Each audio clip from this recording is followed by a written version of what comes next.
Womp womp. Well, let's go check out this body then, eh?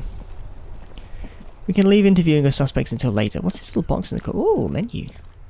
Let's check out this trash can. Funny stuff. There are bottles inside. You could pick them up if you had a bag.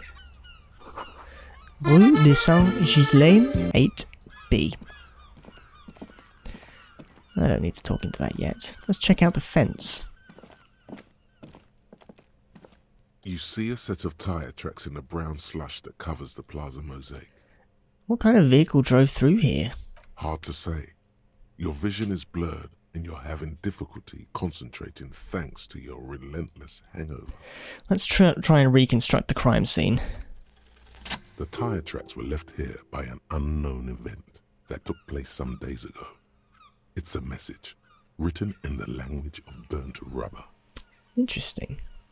Some of that rubber stuck to the tiles right in front of the whirling in rags. This is point A. The driver started there, and then accelerated straight into the fence, left a hole big enough for the Franco-Nigerian cavalry, according to the cafeteria manager. What happened next? The driver proceeded to back out of the yard, barely stopping before hitting the adjacent building, before heading south. Must have been in a hurry. A car drove through the fence. You are correct. This is a rather motor carriage-friendly city. Is this connected to the case? I'm not sure. There are plenty of traffic accidents waiting to happen in Martinez. With the jam right here on the roundabout, I would keep them separate. Righto. You could follow the track south. There seems to be a canal there. See where they went, if you find the time. Well, I think I got it. Right, it said I got a skill point there. Skill points. I can level up. Oh, I leveled up, so I get a skill point to allocate. Whoops. Ah, right, I have to choose something. Bonus from items of -1. Woof. I bet that's coming from the fucking tie, innit? My composure is good. Straighten my back, keep my poker face. Right, the thing that I'm absolute worst at is suggestion. Things that I would like to be better at, however. Authority? No, that's for garbage people. Kindness gets you everything. Empathy, however, understanding others, working on my mirror neurons. That could be good. Physical instrument. Flex powerful muscles. Enjoy healthy organs. Well, I don't have that. That doesn't reflect me as a person, so we're not doing that. I'm going to improve my empathy. That sounds good to me. Done. Let's check out the rest of the crime scene, boys. And by boys, I mean Kim. Ugh, some sort of Sprog.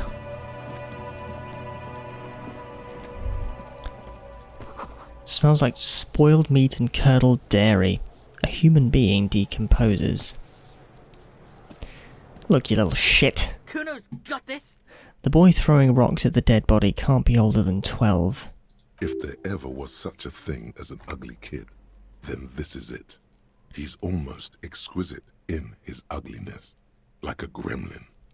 Oh yeah, nappa comfy, Kuno! Yells the other kid behind the fence.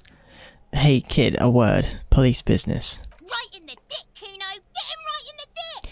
The children ignore you. Love it in the dick. Ooh, so he's a bigot. The boy is sweating profusely. His eyes are like two black holes and his jaw is twitching as if trying to break free from the empire of his body. Stop using slurs at my crime scene. That's not how we do it. Can't talk, pig. Shit's coming up strong. Throwing rocks.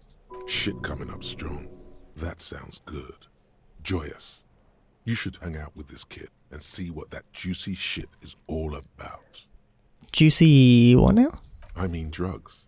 The kid's on drugs. Yeah, Kuno! Ride the lightning, Kuno!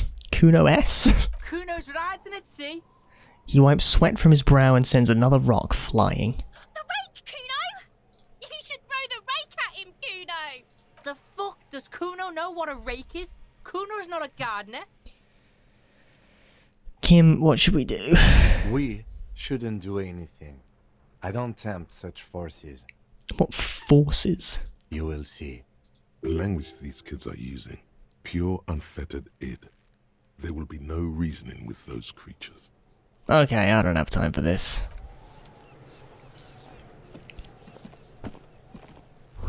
The kids' ladder is rickety, but still climbable. The ladder's for kids, though. It won't hold the weight of a grown man. Let's check out the body. The corpse looks at you with bulging white eyes. The face around them does not look human. It's swollen and ready to burst. His lips are fish-like and his tongue like a ball gag in his mouth. You seem to be holding your breath.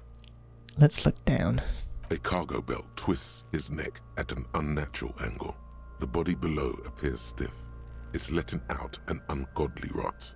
The smell seeps in even through your clenched nostrils. Oh, God, what is that? Why is it so bad? Active decay. It's okay to throw up, officer. No one is judging. He's about to blow. Cop's gonna blow, Kuno. I don't want these kids to see me, Ralph. Let's check out this greenhouse. Someone's trying to grow herbs in this greenhouse. Ah, what have we here? A track. There are several footprints in the mud, left by work boots. Anywhere from 6 to 12 pairs have walked here. What kind of boots? Heavy workers' boots with reinforced toes and hobnails, all over the yard. What is a hobnail? Isn't this something an industrial worker would wear? Lieutenant, workers' boot tracks. Noted. The lieutenant takes out his little notebook. Let's try and get an exact count by reconstructing the crime scene. Maybe more than 12. No. 8 pairs of boots have shuffled back and forth in the mud. Let's go over them one by one. 1. Standard work boot. Steel reinforced toes, number 46. 2. Standard work boot. Steel reinforced toes, number 44. 3. Hobnailed work boot. Steel reinforced toes, number 43. 4. Standard work boot.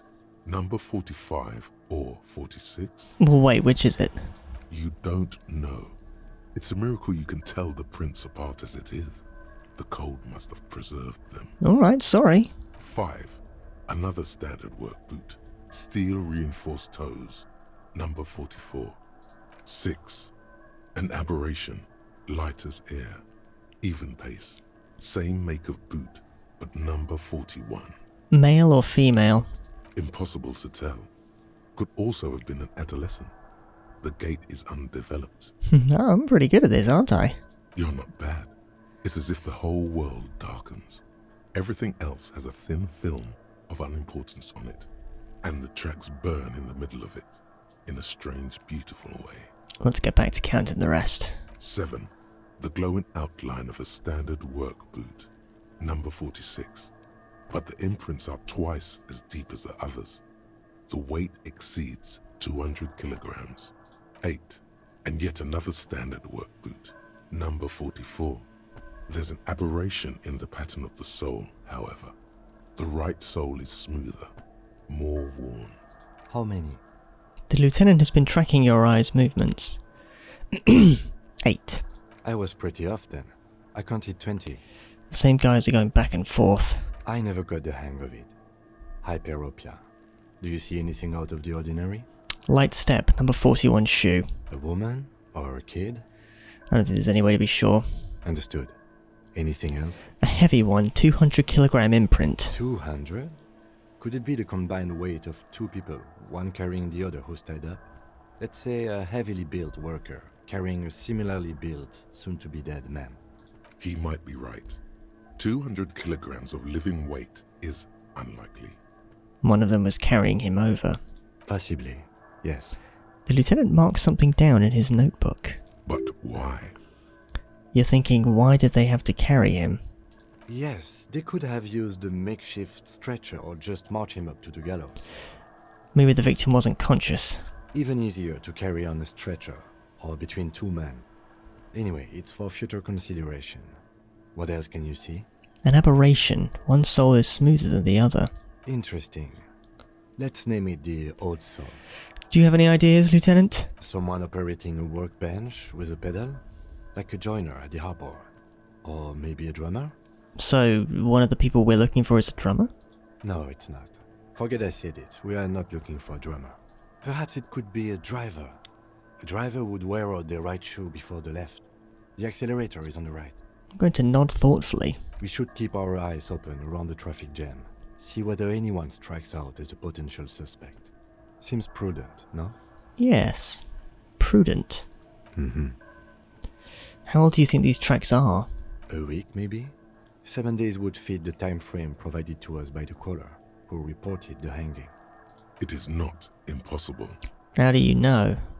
I pulled last week's forecast for coastal Havashol. 7 days below freezing. The day before, the day of his hanging, was the last warm day. Correct again. Sub-zero temperatures would preserve the tracks in a good state. The commotion here could have taken place a week ago. What do you think happened here? What do I think? A mob of people brought something heavy to the tree. One of them was carrying the victim. They shuffled around, especially under the tree. Then, after hoisting him up, they stood in a semicircle facing his direction. At first glance, this appears to be a lynching. Indeed, they all stood in a row here and looked at the tree. Yes, everything fits so well. Carried him over, hoisted him up, watched him hang. This is easy. I think we have a firm understanding of what happened here. The lieutenant's eyes narrow. He's thinking to himself. Either way. What else? I think we've been through all of it. Nice. Hey, a box. Let's take it. Money? And drugs? Ah, it's a healing item. Oh. Let's check the notebook. I just need to suppress the urge to throw up and approach it. Let's get it done. Let's suppress that urge. Here we go. There he still is, looking right through you with his white eyes. The body below is entirely dedicated to that corpse smell. Emitting it is all it does now. Here we go. 3% odds. The smell is repulsive. Fuck. It pushes in from your mouth, more instant and more familiar than anything you'd expected. More fever than odor. It fills your mind, flushing you from within. Well, let's let those chunks fly, everybody.